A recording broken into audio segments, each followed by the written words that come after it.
Olá, pessoal! Hoje nós vamos estudar mais um filo dentro do reino Animalia, que é o filo Molusca. Temos até alguns representantes aí nessa foto, né? A lula, o polvo, o caracol, a ostra, mexilhão também, bivalve, tem os náutilos, tem vários representantes do filo Molusca. O que significa molusca? Animais de corpo mole. Então vamos ver algumas classes dentro desse filo e as suas características gerais. Começando pela classe Polyplacóphora, tá? São extremamente marinhos e só tem um representante conhecido até hoje, né? Que são os quítons. Eles possuem ali uma concha com várias placas, na verdade, um total de 8. Então, contamos aqui, ó, 1, 2, 3, 4, 5, 6, 7, 8. Então, você vê aqui uma concha com 8 placas, né, formando ali o exoesqueleto desse animal, que é o quíton. Então, dentro da classe Polyplacóphora, só vai ter esse representante aqui, né, que é estudado e ele é marinho. Outra classe que nós temos, e essa daqui, né, já tem mais representantes, é a classe gastrópoda. Eles habitam vários ambientes. Pode ser um ambiente terrestre, pode ser ambiente marinho ou de água doce. Eles se caracterizam pela ausência, né, de concha, ou quando apresentam concha, né, como os caracóis, é uma única concha no formato espiralado.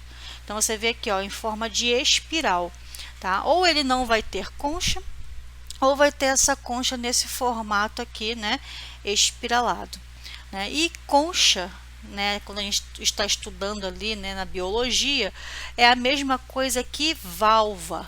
Então, se você vê aí no exercício, no livro, né, falando de válvula, se referindo, né, no caso ao filo molusca, é a mesma coisa que concha, tá? Então, falar concha ou válvula dá no mesmo. E tem esse formato aqui, né, espiralado, e tem esse outro formato aqui também. Aí você consegue ver essa pontinha aqui, que é onde vai unir uma válvula com a outra, né, que vai fazer aquele formato igual da ostra, né, ou também do bivalve. Então, são duas conchas unidas ali que vai se fechar. E ali dentro é onde vai ficar o corpo mole, que é o animal, tá? Essa concha aqui serve só para proteção do animal. Aí aqui tem esses dentinhos aqui, né, que vai ser de encaixe das duas válvulas ou conchas. E tem essas linhazinhas aqui, né, que é a linha de crescimento. Então, você vê ali, né, o crescimento proporcional ali do indivíduo, no caso da concha dele, né, de acordo com a quantidade de linhas ali, você consegue observar isso. E lá dentro tem essa parte aqui, que é onde vai marcar, né, a marca dos músculos, que é onde ficava o corpo do animal inserido. Né? Alguém aqui que já foi de repente numa praia e catou conchinhas na praia, né? Provavelmente você encontra desse formato e às vezes até desse formato aqui também. Aí tem até aquela lenda urbana, né, que as pessoas pegam a concha, colocam no ouvido e falam assim: ah, eu tô ouvindo ali o barulho das ondas do mar. Isso é lenda urbana, tá, gente? Porque o formato dela, né, faz ali uma acústica e nada mais do que você está escutando ali dentro é o som do ambiente que se concentrou ali por causa da acústica, do formato, né, da válvula ou concha do animal, tá? Mas não pega ali a ficar ouvindo a onda do mar, nada a ver, tá? Isso é lenda urbana. Tem também a classe bivalvia, então válvula é o nome da concha. Se é bi, então significa que tem o quê? Duas conchas ou duas válvulas, né? Você vê aqui, ó, uma concha aqui e outra aqui do lado unidas, então elas fecham, né, assim. Então são moluscos com duas conchas achatadas, ou seja, com duas válvulas. São marinhos, mas também de água doce, né? Você pode encontrar dos dois tipos. Esses animais eles ficam presos, né, lá em rochas, então eles são sésseis. São filtradores e também são usados como bioindicadores da qualidade de água. Muito cuidado quando você for, né, a um restaurante ou um local que sirva comida, né, que tem ali frutos do mar, né? Provavelmente vai ter ali um prato de mexilhão, um prato, né, de ostra e outros frutos do mar. E cuidado com esses animais, porque eles são filtradores e bioindicadores de qualidade de água. Se o local aonde eles foram coletados existe ali próximo a esse local derramamento de esgoto, esses animais vão filtrar a água com partículas do esgoto. E que partículas que vêm junto com o esgoto? Fezes, né? Então, esses animais vão estar filtrando água com fezes humanas. No nosso intestino tem uma bactéria chamada Escherichia ou Escherichia coli, que ela é normal, né, do nosso trato gastrointestinal. E sai muitas das vezes nas nossas fezes, uma boa quantidade ali. Tanto que quando às vezes falam ali, a praia está imprópria para banho, porque existe ali uma grande concentração de coliformes fecais. Por quê? Porque tem muito esgoto sendo jogado ali na água do mar e o nível, né, de fezes, né, que são os coliformes fecais, e essas bactérias estão muito altos, e uma pessoa que for tomar banho ali, né, vai ter contato com essas bactérias e vai sofrer intoxicação e causar ali uma infecção. E esses animais, né, que são os bivalves, eles são filtradores dessa água, então eles vão se contaminar com essas bactérias quando fizer a filtração da água. E quando você se alimentar desses animais num restaurante de frutos do mar, por exemplo, você vai estar comendo ali o animal junto com essa bactéria e vai sofrer uma séria, né, infecção ali e intoxicação alimentar. Tá? Então tem que ter muito cuidado com a origem do alimento que você vai estar ingerindo. Na dúvida, não come, melhor, né?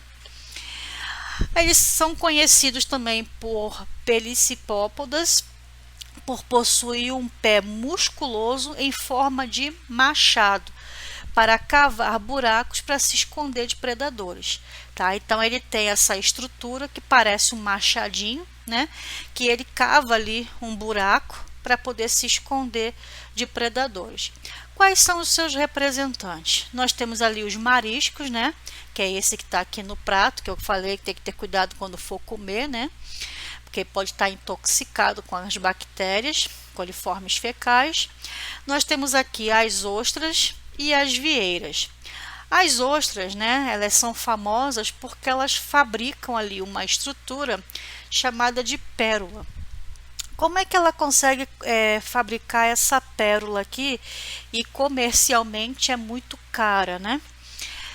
Entra ali uma partículazinha de sujeira, uma areinha, alguma coisa dentro dela e aquilo incomoda a ostra, fica arranhando ela por dentro. Então, para evitar que ela fique incomodada, ela secreta uma substância que vai fazer o quê? Que vai revestir essa estrutura que está incomodando ela. Uma areinha, uma partículazinha de sujeira e tal. Ela vai secretar essa substância que vai envolver ali aquilo que estava incomodando ela e vai fabricar a famosa pérola, né?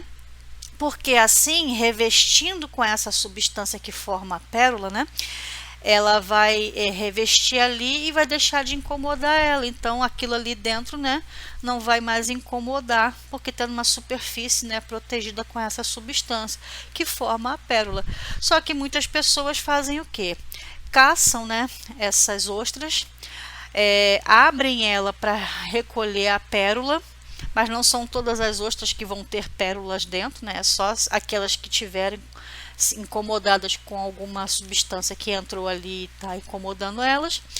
E tem pessoas também que se alimentam, né, de ostras, né? Tem aí pratos aí feitos com ostras, que vai comer, né, essa parte aqui, corpo mole do animal. Tá? E usam também, né, essa parte de fora, que é a concha, para às vezes fazer artesanato, decoração e etc. Tá? Então aqui temos os mariscos, as ostras e as vieiras. Outra classe é a classe cefalópoda, tá? A classe cefalópoda, ela tem vários representantes ali. Nós temos os náutilos, já vou mostrar foto deles para vocês. Nós temos os náutilos que tem uma única concha. Então é uma concha grandona com um animal de corpo mole ali dentro. Esses são os náutilos. Temos as lulas, que vai ter uma concha reduzida dentro do corpo do animal, tá? Então ela tem uma concha reduzida com o formato até de uma penazinha que fica dentro do corpo do animal, tá? É a lula. E nós temos os polvos que não tem concha, tá? Então dentro da classe cefalópoda tem desses três tipos. Um animal que vai ter uma única concha, que é o náutilo, a lula, que vai ter uma concha reduzida na parte interna, e os polvos que não tem concha. Todos eles são exclusivamente marinhos, você só encontra ele no oceano, né? No mar. E eles possuem os pés em forma de tentáculos, que tem essas ventosazinhas aqui, ó, né, para auxiliar ele a capturar suas presas. Então eles abraçam as presas, né, e essas ventosazinhas grudam ali, né, em superfícies e também no alimento ao qual eles vão se alimentar. Os polvos possuem 8 tentáculos e as lulas possuem 10 tentáculos, tá? Então tem essa diferençazinha em quantidade, mas a função é a mesma, é para auxiliar na captura de suas presas e também auxiliar na sua locomoção. Usam adaptações para proteção de defesa, como a camuflagem, né? Então, já vi vários vídeos, depois vocês podem até procurar na internet também, vídeos de polvos, né, assim sendo perseguidos, até mesmo por mergulhadores que estavam filmando eles, e por eles possuírem essas células que são chamadas de cromatóforos, né, eles conseguem imitar as cores do local. Então o polvo ali às vezes está numa coloração meio roxa, né, assim, aí ele está percebendo que está sendo perseguido, seguido, aí ele vai mais assim para o fundo, onde tem a areia, e ele consegue imitar a cor da areia do fundo do mar. Aí fica de roxo, ele muda para bege, assim, vamos dizer, né, e consegue ali fazer uma camuflagem, tá? Tem uns também que eles soltam uma tinta preta, né, que é feita ali de melanina, com um cheiro muito forte que confunde o predador. Então ele está percebendo que está sendo perseguido ali. Então ele solta essa tinta, que além de ser uma tinta escura, né, dificulta a visualização do que está perseguindo ele, né? E o cheiro também vai confundir ali o predador e dá tempo dele, ó, fugir, tá? Eles também possuem uma estrutura, né, que a gente chama de autotomia. Então, por exemplo, ele está ali percebendo também que está em situação de perigo. Então, ele solta um tentáculo que vai ficar ali se mexendo, né? Então, o predador vai atacar aquele tentáculo ali que se soltou e está se mexendo. E nisso dá tempo dele fugir. E depois, né, aquele tentáculo cresce novamente. É igualzinho que acontece também com os répteis, né? No caso, as lagartixas, né? Lagartos que soltam a cauda. Tá? Não sei se você já viu isso. A lagartixa, quando ela está ali, né, sendo pressionada ali e tal, ela libera, solta o rabo, né, que a gente chama de autotomia, e o rabo fica ali se debatendo porque tem ali células com glicose. Acabou a glicose, ele para de se mexer. Nesse processo aí, o predador vai se concentrar naquilo que está se mexendo, vai atacar aquilo ali e dá tempo da lagartixa fugir. A mesma coisa acontece com o polvo, tá? Ele libera ali um tentáculo que vai ficar se mexendo, vai atrair o predador para atacar o tentáculo se mexendo, e nisso ele foge, tá? E depois cresce de novo, né, o tentáculo que ele soltou, tá? Então esse processo aí de liberar, né, o tentáculo ou um membro do corpo é chamado de autotomia.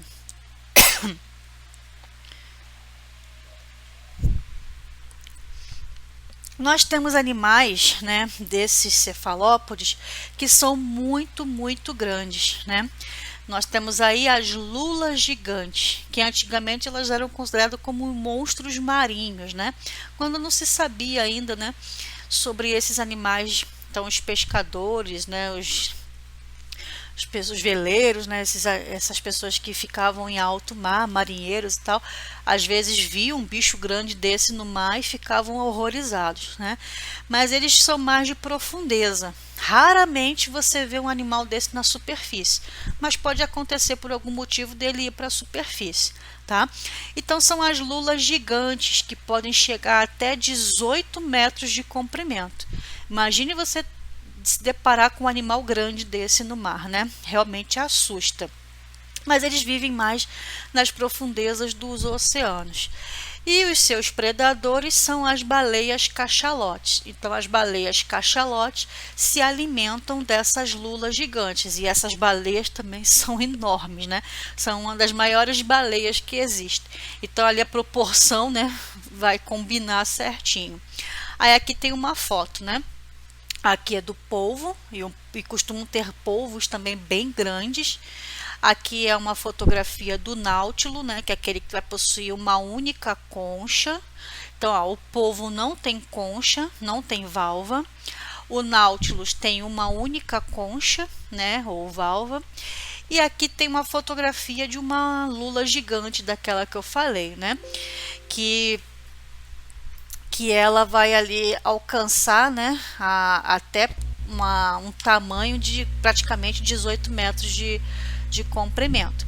Aí tem as baleias cachalotes que vão se alimentar delas. E existem aquelas lulas tamanho, né, mini, né, tamanho normal, que você pode até fazer, né, na culinária. Tem muitas pessoas que gostam de cozinhar arroz com lula, né, faz alguns pratos, né. Você pode comer lula, pode comer polvo, né. Então existem alguns pratos na culinária que usam esses animais aí, né, para alimentação.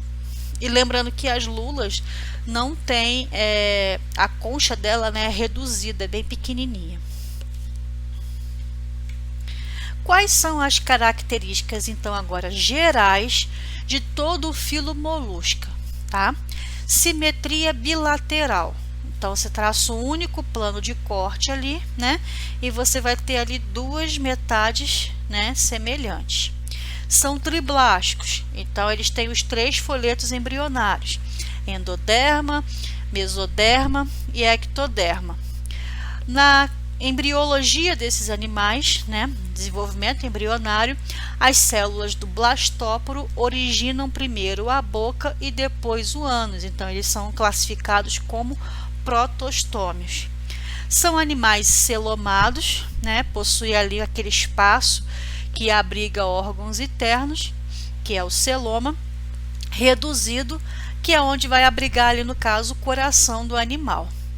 O corpo deles é dividido em 3 partes, e grava isso, tá? Porque costuma perguntar muito em prova como é dividido o corpo, né, dos moluscos. Então, é dividido em cabeça, massa visceral e pés, tá? Então anotem aí, grifa isso daí, anota no canto da apostila, algum lugar aí, tá? Porque é uma informação importante que é muito perguntado em prova. Outra também que é muito perguntada é o que é a rádula. A rádula é uma estrutura, tá, que os moluscos em geral têm, com exceção dos bivalves, tá? É uma estrutura raspadora que fica na boca, que é um conjunto, né, de serrinhas feitas de quitina para se alimentar, tá? Então é muito perguntado sobre isso. Falou de molusco, como é que é dividido o corpo do animal, cabeça, massa visceral e pés, e fala-se muito da rádula, que é essa estrutura raspadora que fica ali na boca para facilitar ele a captura do alimento, de se alimentar. E ela é feita de quitina, ok? Geralmente nos polvos a rádula forma um bico com um veneno que paralisa a presa, tá? Então ainda tem essa, né, essa informação adicional aí na rádula em relação aos polvos. E lembrando que os bivalves é o único do grupo dos moluscos que não possui rádula. Todos os outros moluscos possuem, tá? Com exceção dos bivalves. Então se liga nessa informação também. Possui um tecido que fica abaixo da epiderme, chamado de manto, que vai secretar ali carbonato de cálcio, que vai formar ali a sua concha. Então essa concha ela é bem dura, bem rígida por causa do carbonato de cálcio. Os moluscos também captam CO2 da atmosfera para a confecção das suas conchas, tá? Ajudando assim, né, no equilíbrio da temperatura do planeta. E o sistema respiratório fica na cavidade do manto. Os aquáticos vão respirar por brânquias, tá? Então respiração do tipo branquial. E os terrestres, né, caracóis, por exemplo, respiração pulmonar. Algumas lesmas, né, fazem respiração cutânea, por isso que você percebe que a pele desses animais está sempre úmido, né, viscoso. Por quê?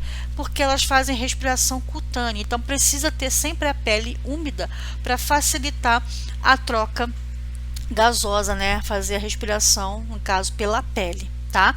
Então, os aquáticos fazem respiração branquial e os terrestres, respiração pulmonar. Algumas lesmas, respiração cutânea, tá? O sistema circulatório na maioria dos moluscos é de forma aberta. Então o sangue sai dos vasos sanguíneos, lava os tecidos, né? E depois volta para os vasos sanguíneos, tá? Então, diferentemente do filo que a gente estudou anteriormente, que é o anélida, né, que das minhocas. Lá, o sistema circulatório deles eram fechados. Aqui, o sistema circulatório é aberto. Então, o sangue sai dos vasos sanguíneos. Quando é fechado, é porque o sangue não sai dos vasos sanguíneos por motivo nenhum, tá? Então, aqui vai ter essa função do sangue sair dos vasos sanguíneos, lavar os tecidos e voltar para os vasos sanguíneos, tá? Por isso que é uma circulação aberta.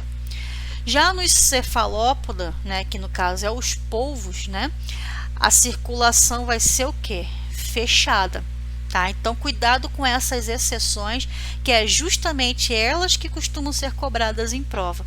Então anotem aí, fazem um mapinha mental para facilitar a lembrar dessas exceções. A excreção é por metanefrídeos, que se localiza na cavidade do manto. Então, metanefrídeos é aquela estrutura que parece um funilzinho, né, que vai ali absorver água e fazer a excreção, tá? E o sistema digestório é completo, tem boca e ânus, e tem um sistema nervoso do tipo ganglionar. Aí aqui tem uma figura que mostra, né, todas essas partes do corpo do animal. Então, como é que é dividido o corpo desses animais? Em manto, né, pé, no caso aqui o manto fica na cabeça, então aqui ó, cabeça, pé, que é essa parte aqui de baixo, e essa parte do meio é a massa visceral. Então é dividido em cabeça, massa visceral e pé.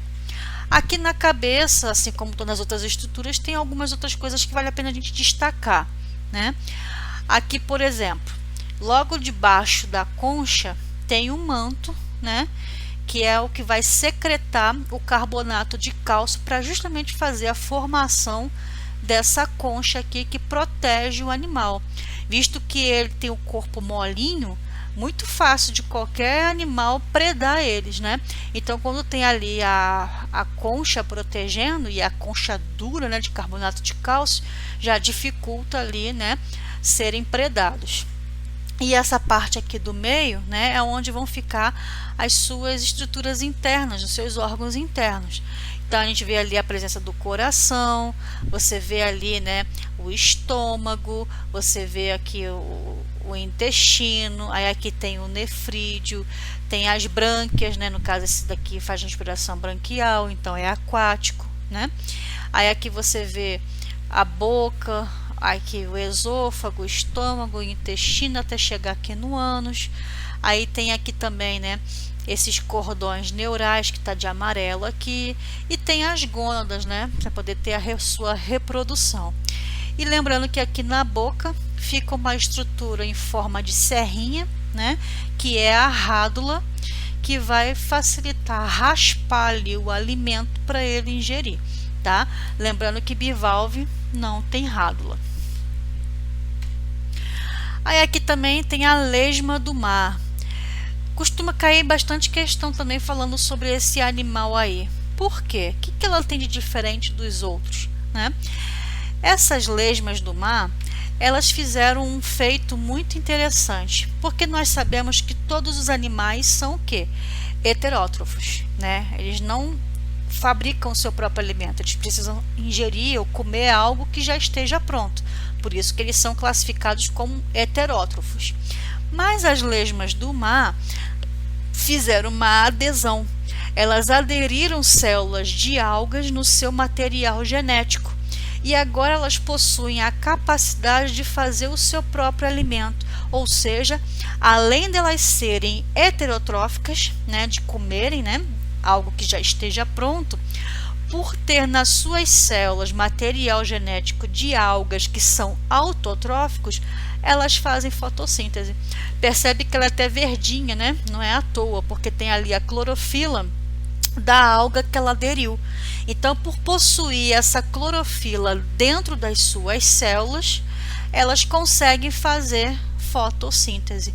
Então, é o único animal que, além de ser, né, heterotrófico, também é autotrófico, porque faz fotossíntese devido a esse pigmento, né, a clorofila, que foi aderido das algas e está ali presente nas suas células, tá? Aí eles conseguem fazer fotossíntese e também conseguem se alimentar, né? Ser autotrófico e heterotrófico. Então eles consideram como mixotrófico, né? Porque faz os dois. Como que eles se reproduzem? Como é que é a reprodução dos moluscos? Fecundação externa para os aquáticos. Então vão ser liberados ali, né? Os gametas, tanto masculino como feminino, na água, para se encontrar e ali, né, formar o ovo, que depois vai dar origem à larva. Ou fecundação interna no caso dos terrestres, como os caracóis, por exemplo. Podem ser monóicos, tá? Podem ser o que? Hermafroditas. Exemplo, caramujos e lesmas. Mas a maioria é dioico, ou seja, tem os sexos separados. Existe o macho e a fêmea. Igual o polvo, né? Tem o polvo macho e o polvo fêmea.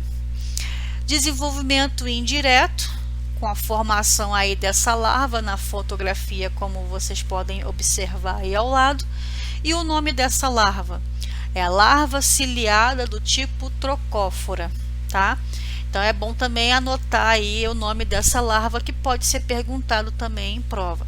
Então, larva ciliada trocófora é o estágio larval, né, do filo Molusca. O polvo é o animal invertebrado mais inteligente que existe.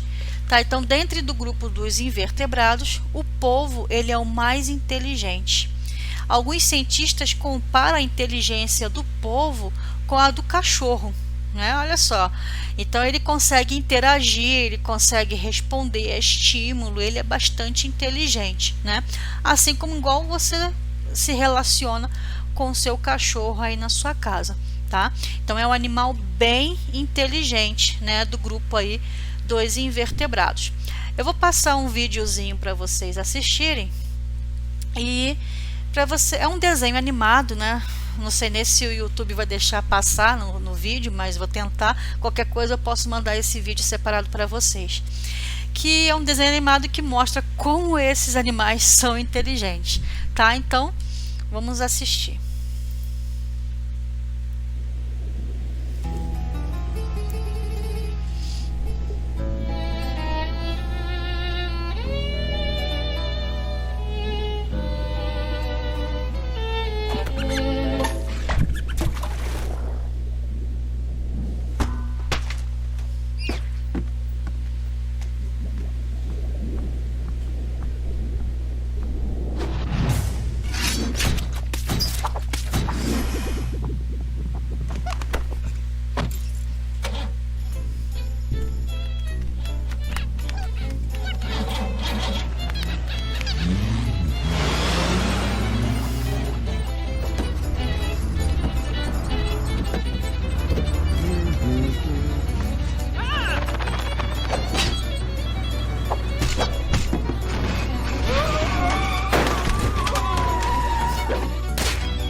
Então é isso aí, pessoal.